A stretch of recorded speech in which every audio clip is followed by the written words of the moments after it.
Sher Shah and he took the title of Suri, और इसीलिए यहां से नाम आता है सूर डायनेस्टी का। सूर डायनेस्टी वाज सेकेंड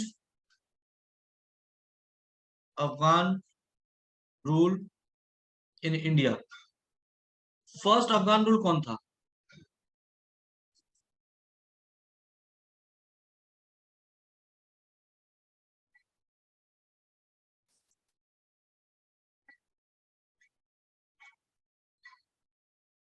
पहलो लोधी।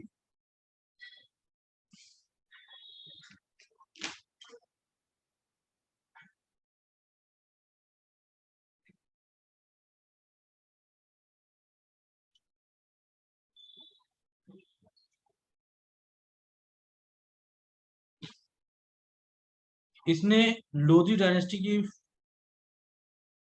बुनियाद रखी थी, और यही था फर्स्ट डायनेस्टी। इस लोधी डायनेस्टी को चूंकि बाबर ने हटाया था, इसलिए शेर शाह ने चाहा था कि बाबर को हटाकर या मुगल डायनेस्टी को हटाकर फिर से अफगान रूल स्टैब्लिश करे। उसका कोई पर्सनल प्रॉब्लम बाबर से था नहीं, ठीक है, उसका कोई पर्सनल प्रॉब्लम बाबर बाबर से नहीं था, जस्ट वो अपने पुराने बोल सकते कम्युनिटी फीलिंग थी उसकी बस। बहरहाल हुमायूं को हराता है, और ये 1539 में, प्रॉपरली बात करें तो 1539 में सूर डायनेस्टी की शुरुआत कर देता है।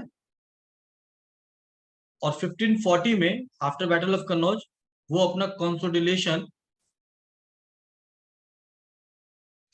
इन इंडिया कायम कर लेता है। इंडिया में इसका कोई काउंटर पार्ट या कोई इसके अगेंस्ट में लड़ने वाला बड़ा कोई नाम रहता नहीं है। इसका रूल से ज्यादा एडमिनिस्ट्रेशन इंपॉर्टेंट है। शेर शाह का एडमिनिस्ट्रेशन, अगर पूरी ईमानदारी से बात की जाए तो अलाउद्दीन खिलजी का जो एडमिनिस्ट्रेशन था उसी से कॉपी किया हुआ था। इसी एडमिनिस्ट्रेशन को ब्रिटिश ने कॉपी किया था, और बहुत हद तक आज भी वही अलाउद्दीन खिलजी और शेर शाह का एडमिनिस्ट्रेशन इंडिया में फॉलो किया जा रहा है। कुछ हद तक दुनिया के और भी कंट्रीज में इसको फॉलो किया जाता है। तो इसीलिए इसका एडमिनिस्ट्रेशन बहुत इंपॉर्टेंट है। कुछ कंस्ट्रक्शन, कुछ एडमिनिस्ट्रेशन, दोनों चीजों को हम लोग देखते हैं। फिर इसकी मौत कैसे हुई थी वो भी हम लोग देख लेंगे।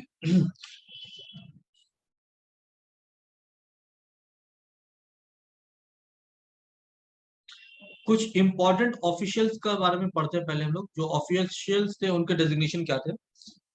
दीवान का मतलब होता है मिनिस्टर, ठीक है, ये याद रखना, दीवान का मतलब होता है मिनिस्टर। तो दीवाने विजारत, या इसको वजीर बोलते हैं हम लोग,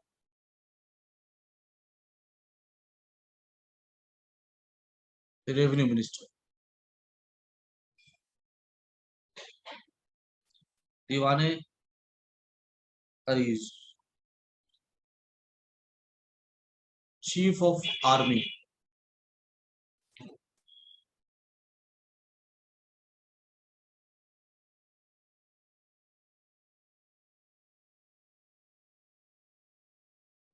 दीवाने रिसालत,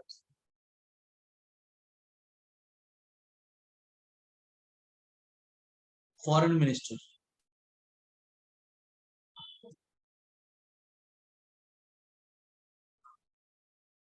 दीवाने इंशा, मिनिस्टर फॉर कम्युनिकेशन। कम्युनिकेशन क्यों इंपॉर्टेंट है थोड़ी देर बात समझते हैं। अभी जस्ट याद रखना कि चार मिनिस्टर्स थे जो बेसिकली राजा की हेल्प करते थे। चार सबसे बड़े डिपार्टमेंट थे इसके लिए। इसके बाद एक और था दीवाने बरीद, बाद में ओपन किया गया था, जो बाद में ओपन हुआ था। दीवाने बरीद, बरीद एक पर्शियन वर्ड है, बर मतलब किसी चीज को सामने लाना, तो खबर था मिनिस्टर फॉर इंटेलिजेंस। बादशाह को एवरी डे की खबर, एवरी डे मतलब सोचो इतनी बड़ी टेरिटरी का वो खबर एवरी डे अपने उसको चाहिए, और वो खबर मिलती भी थी। इसके साथ दीवाने फरीद में और एक चीज आया था, दीवाने इंशा में, सॉरी, पोस्टल सर्विसेज, ठीक है, वो आगे जाके हम लोग उसको डिस्कस करते हैं एक एक करके कैसे हुआ। जब हम लोग एडमिनिस्ट्रेशन में बात करते हैं तो जो टेरिटरी था, टेरिटोरियल एडमिनिस्ट्रेशन, इसके लिए इसने कुछ और ऑफिशियल्स अपॉइंट किए थे। इसमें सबसे बड़ा जो था उसका नाम था चीफ सिकदर। ठीक है, इसको एक्चुअली में सिकदर कहा गया था, मुंसिफ कहा गया था। ये दोनों का काम यही था कि ये लोग इंसाफ करें। कहां पर? प्रोविंस जो था, प्रोविंस उसको डिवाइड किया गया सूबा में। इस सूबा को फर्दर डिवाइड किया गया सरकार में। सूबा मतलब स्टेट समझ सकते हैं। सरकार, सरकार मतलब डिस्ट्रिक्ट, सॉरी, सरकार मतलब स्टेट। इस सरकार को फर्दर डिवाइड किया गया परगना में। और टोटल परगना का मतलब होता है डिस्ट्रिक्ट।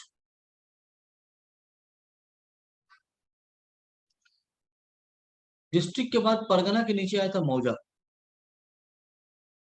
मतलब विलेज। तो इस तरह से एडमिनिस्ट्रेशन को डिवीजन किया गया था। हर एक सूबा में एक स्टेट को सरकार में डिवाइड किया गया था। सरकार में दो चीजें रखी गई थी। सरकार में कुछ ऑफिसर्स थे जिसका नाम था सिकदर।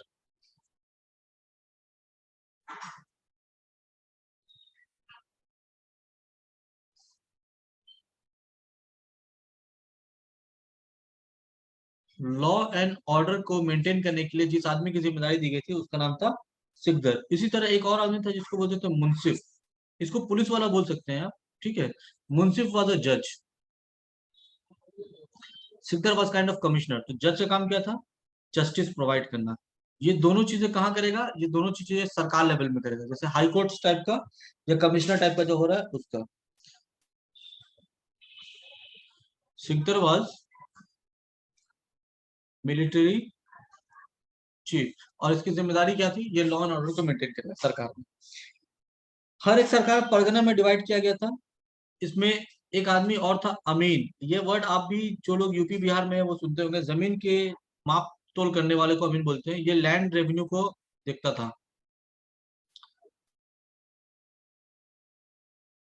एक और था फोतेदार, फोतेदार, ये था ट्रेजरर।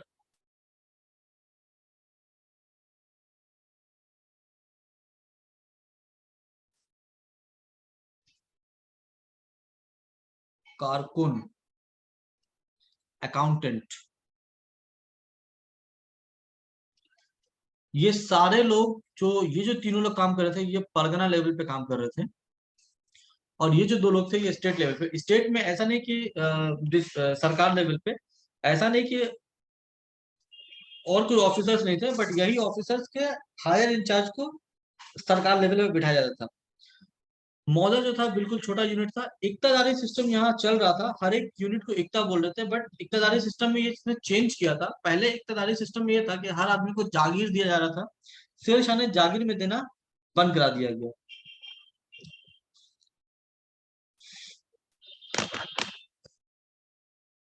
दो और आपको ऑफिसर्स का नाम बोल रहा हूँ।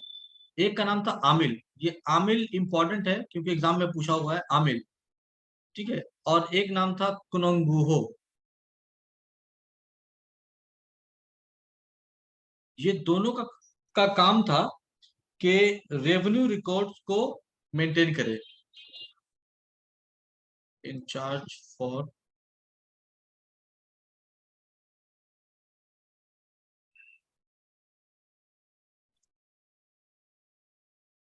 रिकॉर्ड्स, रिकॉर्ड मेंटेन करना। ऐसा रिकॉर्ड क्यों मेंटेन हो रहा था उसकी वजह थोड़ी देर में समझ में आ जाएगा जब हम लोग उसके एग्रीकल्चर के ऊपर पढ़ेंगे।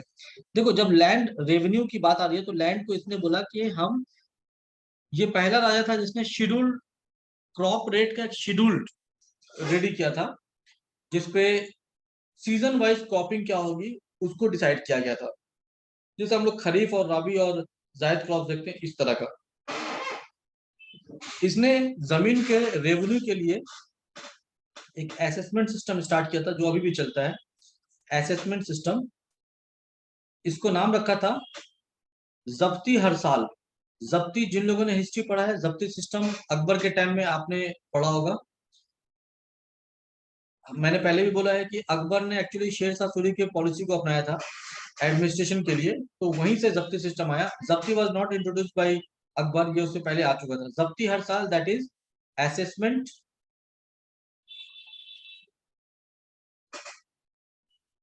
एवरी ईयर, हर साल असेसमेंट होगा और उस हर साल के असेसमेंट के बेसिस पे जमीनों के ऊपर टैक्सेशन लगाया जाएगा। जमीन का डिवीजन जो था वो 3 हिस्से में किया गया था। कल्टीवेशन के बेसिस पे, cultivation of land was based on 3 parameters: good,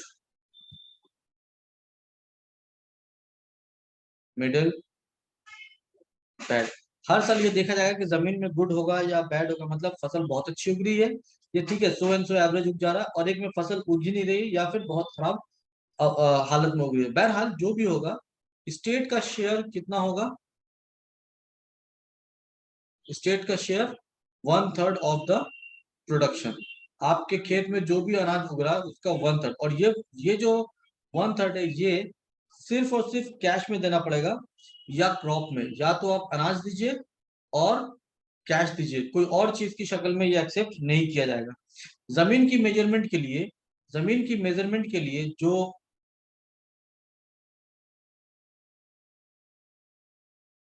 system इस्तेमाल किया जाएगा, उस सिस्टम के लिए जो यूनिट यूज हो रहा था, ठीक है, मेजरमेंट भाई, उसको यूनिट यूज किया था, उसको बोलते थे गजे सिकंदरी। गजे सिकंदरी। इसके पहले एक सिकंदर लोधी बोल के एक राजा था, उस राजा ने एक यूनिट बनाया था जिसमें 32 पॉइंट्स हुआ करते थे उस वक्त के हिसाब से। तो उसी पॉइंट को पैरामीटर मानकर जमीन की नाप जोख की जा रही थी, और उसी के हिसाब से टैक्सेशन या उसके उपजाऊ के असेसमेंट करके टैक्स लगाया जा रहा था। दो चीजें और थी जिसमें एक मिलेगा कबूलियत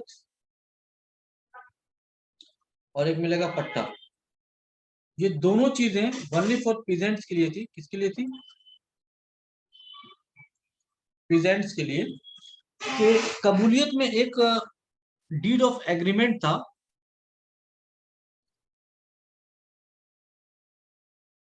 वर्बल कुछ नहीं होगा, डीड ऑफ एग्रीमेंट, कि आपके साथ जो टर्म्स एंड कंडीशन तय किए जा रहे हैं वो ये कबूलियत दिखा के आप किसी को भी कंफर्म करवा सकते हैं। पट्टा वाज एक्चुअली, आप इसको ऐसा बोल सकते हैं, अमाउंट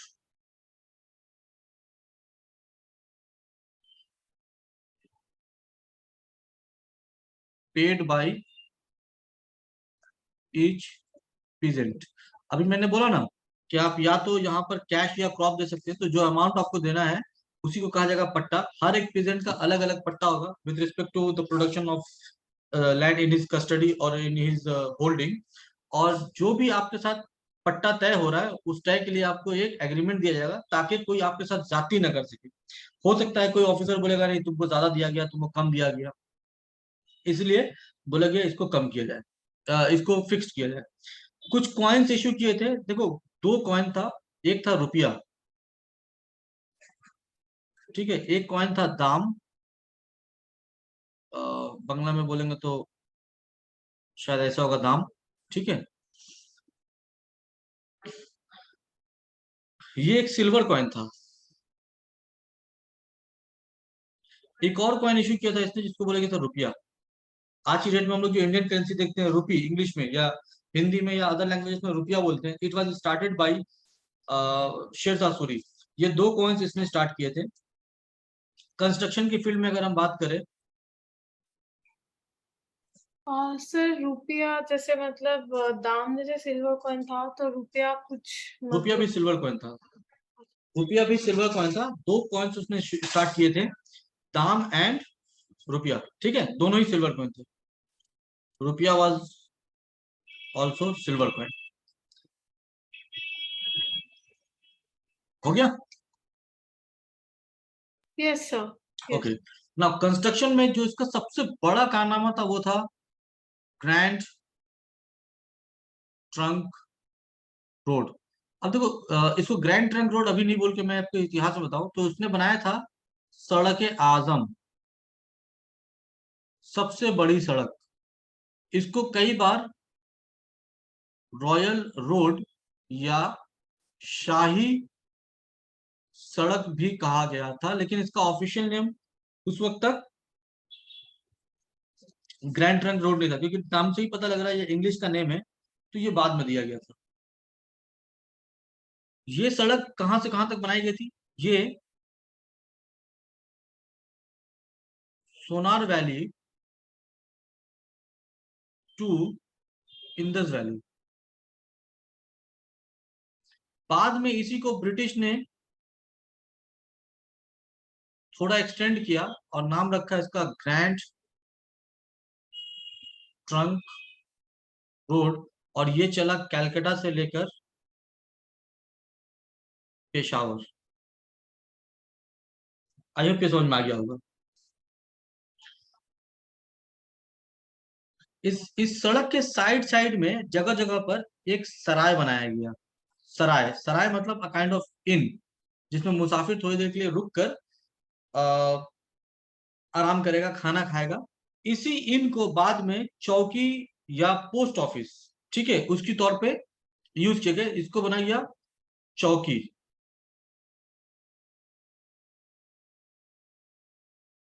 इसके इंचार्ज को रखा गया नाम चौकीदार। अब ये चौकीदार दो काम कर रहा था, ये पोस्टल सर्विस भी कर रहा था और पुलिस सर्विस भी कर रहा था, दोनों की ड्यूटी करता था चौकीदार यहाँ पर, ठीक है। जो ऐसा बोल सकते हो, चौकीदार बोलना सही नहीं है, इसका असल नाम था शाहाना। बाद में इसको हम लोग अपने सहूलियत के लिए क्या बोलने लगे? चौकीदार। चौकी को जो कंट्रोल कर रहा है बिकम चौकीदार, ठीक है। आमतौर पे इसका नाम था सराय। बाद में यही सराय मार्केट वगैरह में कन्वर्ट होता है, तो मार्केट में कन्वर्ट होता है तभी इसका नाम शाहाना होता है। शाहाना जो होता है वो सुपरिंटेंडेंट होता है, मार्केट सुपरिंटेंडेंट। बट ओवरऑल इसको इतना डिटेल में नहीं पढ़ेगा, ब्रीफ करें तो सिर्फ इतना बोलेंगे कि सराय को हम लोग डाक चौकी बोलते थे। डाक चौकी में दो ड्यूटीज होती थी, पोस्टल एंड पुलिस, दोनों काम करते थे। आपका post, post on the bank, back मतलब घोड़े की पीठ पे आपके खबर को एक जगह से दूसरी जगह पहुंचाया जाएगा, ऐसा बोलकर सर्विस स्टार्ट कराया गया। तो एक घोड़े वाला एक सराय से दूसरी सराय तक खबर पहुंचाता था, फिर वो पोस्ट उस सराय से अगले सराय तक, ऐसा कर करके जिस डेस्टिनेशन तक उसको जाना है सर्विस दी जाती थी। अपार्ट फ्रॉम दैट पुलिस का भी रोल प्ले करता था, क्योंकि कुछ भी कोई दिक्कत हुई तो यही चौकीदार, या जिसको बाद में शाहाना कहा गया, जाके उसको कंट्रोल करेगा। अलाउद्दीन खिलजी की तरह शेरशाह सूरी ने भी एक पर्सनल फोर्स बनाया था, जो रॉयल फोर्स था, मतलब नॉर्मल आर्मी के अलावा, ठीक है। इसमें ब्रांडिंग ऑफ फोर्सेस कॉमन है, इसमें आइडेंटिफिकेशन रिकॉर्ड, उसको बोला गया था ताग, identification record, a kind of biodata, इसको बोला गया चेहरा। और इसके साथ इसने एक नया चीज स्टार्ट कराया था जिसका नाम था, उसको उसको उसने बोला कि ये सिर्फ हमारे लिए काम करेगी, पर्सनल रॉयल फोर्स। इसका नाम उसने रखा था खासा काइल। कंस्ट्रक्शन में शेरशाह सूरी ने और एक काम किया था रोड के अलावा, वो था पुराना किला। आप आज भी जाएंगे दिल्ली में तो आपको मिल जाएगा पुराना किला। पुराना किला एक फोर्ट भी था, इसमें एक मस्जिद भी बनाई गई थी, दिल्ली में ही है, अभी भी अवेलेबल है। और इसने अपना टॉम्ब, ठीक है, मौजोलियम बनाया था।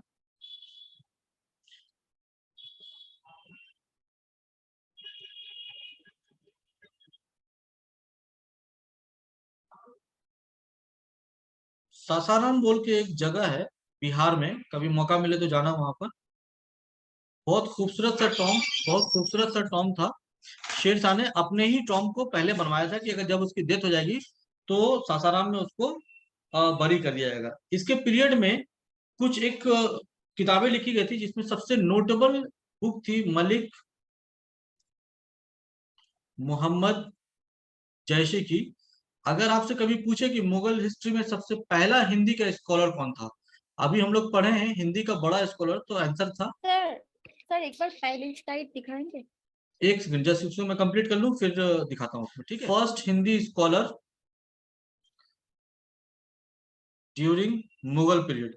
मुगल पीरियड इसलिए बोल रहे हैं कि शेर शाह सूरी मुगल के बीच में एक इंटरवल में एंटर कर गया था, तो 1526 से लेकर 1857 तक ही मुगल डायनेस्टी चला है, इसलिए बीच में बोल देते हैं। तो फर्स्ट हिंदी स्कॉलर मलिक मोहम्मद जैसी है, इसने एक बुक लिखी थी जिस बुक का नाम था Padmavat. Padmavat was just an epic, it was not history.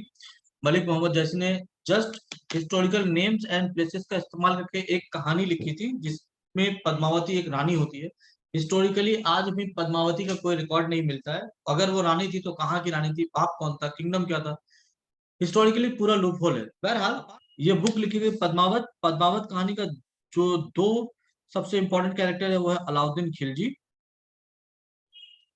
और अलाउद्दीन खिलजी जो है ऑलरेडी राजा गुजर चुका है, सुल्तान, इसीलिए थोड़ा सा लगता है कि ये रियलिटी टाइप का है। पद्मावत, रानी पद्मावती, क्लियर। अब इसकी आखिरी टॉपिक है डेथ। डेथ कहाँ होती है? देखो, एक लड़ाई के दौरान कलिंजर बोल के एक जगह है, कलिंजर में ये इंस्पेक्शन में निकला था।